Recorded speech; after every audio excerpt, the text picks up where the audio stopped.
Good evening, welcome to Mak TV. This is Mak TV live at 7. My name is Kevin Githuku and I'm joined by the one and only Mutesi Asumah. Today, the gallant Makerelians are casting their votes virtually. Yeah. What are you expecting? What are the outcomes? What's your view on it? Oh, my view, I do not have a view right now, but there is only one way to find out. Do stay tuned, that's our next big story. Let's look at the headlines. Makerere University students worried about marks that vanish. Physically handicapped students challenges able-bodied ones in business. Amongst other graduation prerequisites, satisfying grades is one of the obvious. Makerere University students suffer a problem of their hard-earned grades disappearing. Ishmael Abenaitwe tells us more. As of 2022, Makerere University's enrollment for both Ugandan and international students is at about 31,000 undergraduates and 4,000 postgraduates, bringing the total number to about 35,000 students. This translates to too much work for the staff, especially for the teaching staff. The surging student numbers have led to unending sad tales like one of missing marks. Serena Tkwase, a third-year student of drama and film at Makerere University, narrates to us her worries. My marks have been missing since year 1, and I'm now a third-year student. I'm not sure whether I'll graduate or not. My parents have high hopes in me, so I don't know how the university wants to go about it. Evaristo Inaman, a Makerere University student on the hunt for his missing marks, shares with us some of his experiences. The head of department was not in office. I left my letter with the secretary of the head of department. Unfortunately, when I went back, when I asked the secretary, she told me that, you know what, I can't really trace your letter, the letter you brought here. Graduation is every final stream. There is urgency for a solution to neutralize the missing marks horror. Students wish that the Makerere University administration works towards increasing efficiency in the release of student academic results. Ishmael, Abenaitwe, Mak TV. Makerere University is today having its long-awaited 88th Guild election. This is after the July polls were called off when Betungura Bewate, a student of Uganda Christian University, lost his life during the campaigns. Moses Olara Jimmy, our senior reporter, is on site. Olara Jimmy, what is happening that side? Thank you so much, Kevin. I am right here at Makerere University, specifically at the grounds between Nkrumah Hall and CTF2 Auditorium. Today, Makerere University, having suspended the 88th Guild elections last semester, decided to hold the elections this semester. And right behind me, we have hordes of people that are seated in different groups. They belong to different camps and they are anxiously waiting for the declaration of the results that is going to come in about 2 or 3 hours from right now. We have halls of residence being elected today. And could you please tell us your name and your position? I'm Secretary Augustus and I have been running for chairman, Sivirwa Hall. So for me I was unopposed, but I had the candidates whom I was supporting in these elections. What I can tell you about the elections, the process has been very hectic due to the fact that this system with new students are not used to it. Good evening, Honorable. Good evening. What is your name and what position were you contesting for? Good evening to you as senior journalist. My name is Ponciano Kwanga and I was aspiring as the GRC School of Health Sciences. How do you rate your chances of winning? I am very comfortable. At the moment, I am not as highly intense as the others at the moment because my polls, literally I would have said they should be without opposition because the Electoral Commission on their delays when they're releasing out the list of nominated candidates, I got an opponent who is not even a member of my constituency. Good evening. Good evening. How are you doing? Today we've been having the guild elections and other positions and you must have participated. What challenges have the students been facing? What can be done in future online elections? What can the university improve? First of all, they have to put an intensive training. It may begin with the current leadership, then go far beyond to the grassroots, looking to the students, training them how to use different systems. Well, thank you so much. And as you can hear from the background, we have a lot of noise that is being made by supporters of Alionzi Lawrence, aka Dangote, one of the contestants. And as I said earlier, the results are going to be out anytime from now. We just have to keep on waiting until they are finally released. Back to you, Kevin, in studio. That is an interesting development right there from the mighty hill. We don't know what transpires, we can only stay tuned for that. Now on to business news. Inequality in employment appears to be one of the main stumbling blocks to social and economic development of persons with disabilities in Uganda. We bring you a university student with a physical impairment who defies the odds. Miriam Najjingo with that report. Fatuma Nabulime is among the lucky 33 students with special needs who were admitted to Makerere University in the academic year 2021-2022. She was born with a physical impairment, but this has not stopped her from engaging in business to sustain herself while at campus. I sell jewelry. This includes necklaces, earrings, anklets, danglers. My target customers are students themselves at campus. I started this business in my first semester, first year, up to now. I've managed to cater for myself, like buying clothes, buying anything that I want, also buying food. Friends and customers commend her creativity. Fatuma has been selling to us jewelry by moving around into hostels, into our classrooms. She has made our life easy and she's doing a great job because I remember last semester when I bought a necklace for my girlfriend and it is still glittering, still just She's very confident. She doesn't look at the fact that she is disabled because you can't believe that she goes to town to buy her jewelry. She has very nice jewelry. Everyone comments about it.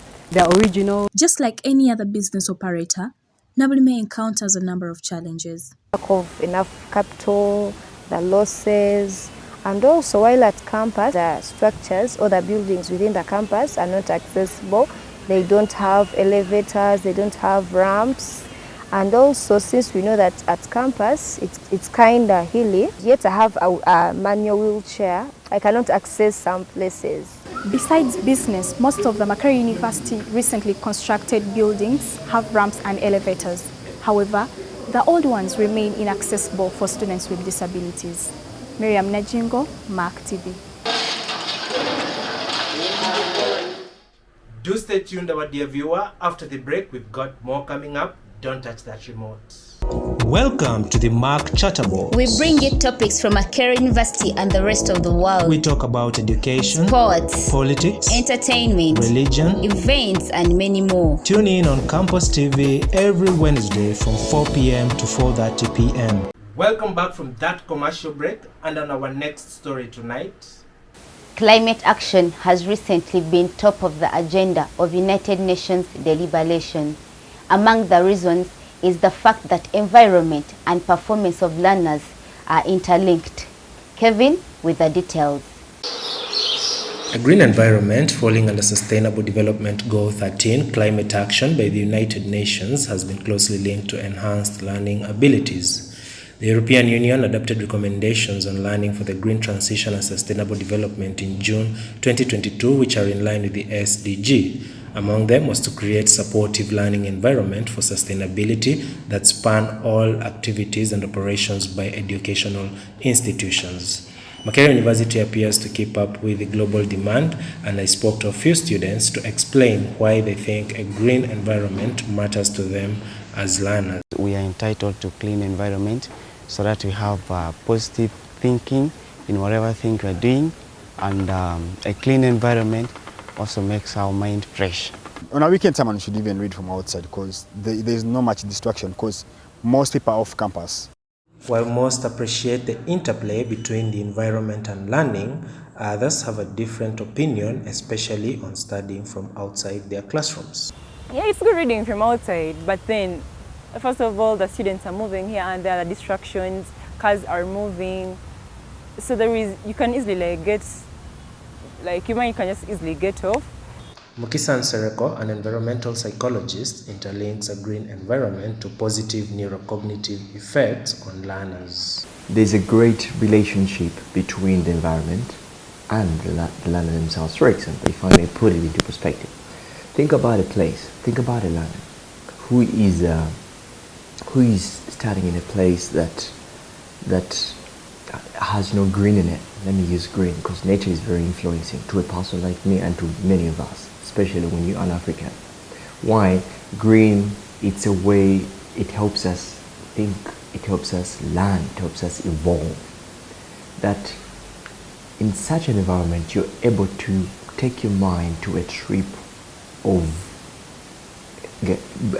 gaining new insight, building new ideas, etc., etc., etc., which wouldn't be the case for a student or for an employee who is in a place that is maybe staffed. It is without a doubt that an environment as busy as Makerere University, full of learners, workers, and people of all backgrounds, needs to be conserved. Kevin Githuku reporting for Mak TV, Kampala.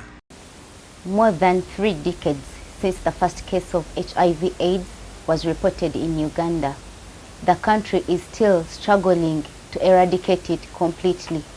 Moses Jimmy Olara reports.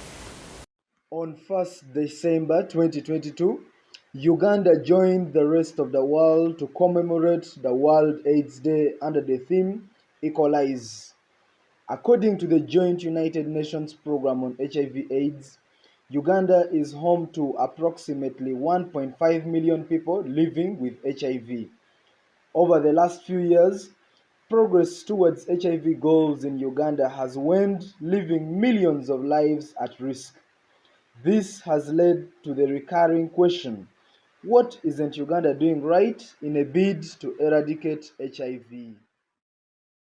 Inadequate sensitization, especially in rural areas. People are not well informed about dangers of HIV, how to prevent HIV. Me, as a victim of HIV, well, we have not got enough medication for HIV, and even our families and our neighbors will discriminate us. These are but a few of the challenges that Uganda has to combat to win the battle against HIV/AIDS. Moses Jimmy Olara, Mak Television. And on sports tonight, we have Wanai Sports Club who lifted the Uganda Hockey Cup trophy after defeating Kampala Hockey Stallions in the men's final. Wanai came into the finals after knocking out defending champions Witherheads 5-3 in the semi-finals, while the Stallions came into the game after thrashing Mark Stingers 9-4 in the semis. Asumah with the story.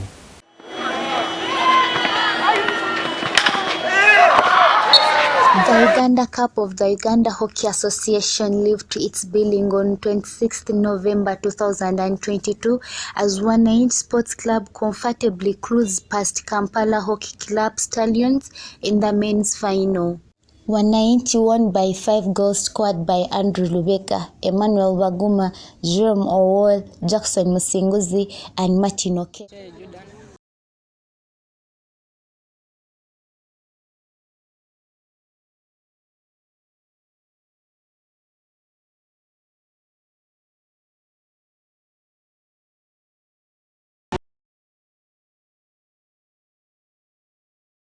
Kampala Hockey Club Stallions promise to come back stronger for the next league, slated for February next year. Also a tough one, losing 5-1, but next time better for the team, the coming years. Wanai were unable to clinch any silverware last season but have transformed into winners this season by winning the National Hockey League title, Independence Cup, Memorial Shield, and finally the Uganda Cup. Asumah, Mutesi, Mak TV Sport. Thank you so much for joining us. That has been our bulletin tonight. Do stay tuned.